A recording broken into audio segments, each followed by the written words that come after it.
সবাই বসে যান, যারা আছেন সবাই বসে যান, শুধু মেয়েরা বসবেন আর ছেলেরা চারপাশে ওয়াল করে রাখবেন, গোল করে ওয়াল হয়ে থাকবে।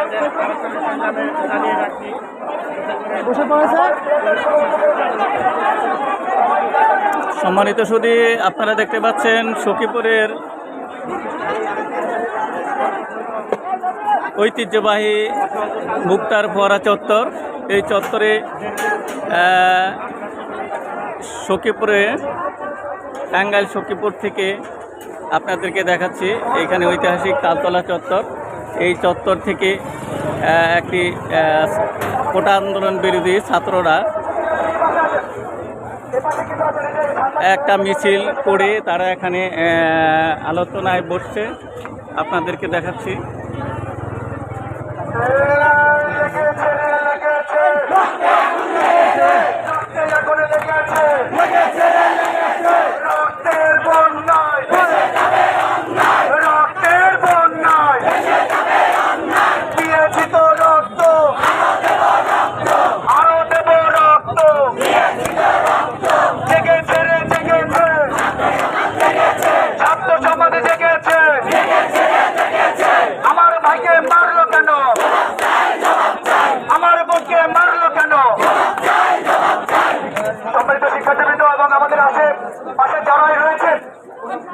এটা আমাদের ন্যায়ের দাবি, আমাদের যৌক্তিক দাবি নিয়ে আমরা আজ সাধারণ ছাত্র সমাজ দাঁড়িয়েছি আপনাদের মাঝে।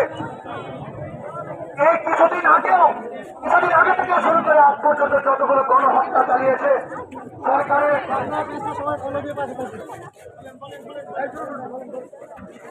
কিছুদিন আগেও এই সরকারি প্রশাসন, সেনাবাহিনী, পুলিশ, র্যাব, ছাত্রলীগের গুপ্তারা আছে বর্বরচিত ছাত্র সমাজের প্রতি হামলা চালিয়েছে। সেই হত্যার বিচারের দাবি নিয়ে আজকে আমরা দাঁড়িয়েছি এখানে। হবে আমরা এখান থেকে যাব না। এই স্বৈরাচার সরকারের পতন গতকালকে কেন্দ্রীয় ওখানে যারা অবস্থান করছেন তারা সকলে জানিয়েছেন তারা সবাই এই স্বৈরাচারী পতনের বিরুদ্ধে, স্বৈরাচারী সরকারের পতনের বিরুদ্ধে এক দফা দাবি নিয়ে তারা গতকাল রাত থেকে অবস্থান করেছে। আমরা দেখেছি বিভিন্ন রকম নিউজ পোর্টাল, বিভিন্ন রকম ভিডিও ফুটেজ আমরা দেখেছি। ঢাকার থেকে শুরু করে ঢাকার বিভিন্ন জেলা উপজেলা এখানে আছে সকলে শিক্ষার্থীরা অবস্থান নিয়েছে। আমরা তাদের সাথে সম্ভাবনা জানাবো। তোমরা কি জন্য আসছিলে বলো? আমরা আমাদের দাবি চাই, আমরা সরকারের পতন চাই, আমাদের ন্যায্য দাবি চাই, সবার সমান অধিকার চাই, এর জন্য আমরা আসছি। আচ্ছা, এই কোটা বিরোধী আন্দোলনে যারা শহীদ হয়েছে তাদের বিচার চাও, হয়তো? হ্যাঁ, অবশ্যই বিচার চাই। আমার ভাইরা কেন মারলো, তারা তো নির্দোষ ছিল। আচ্ছা, ধন্যবাদ।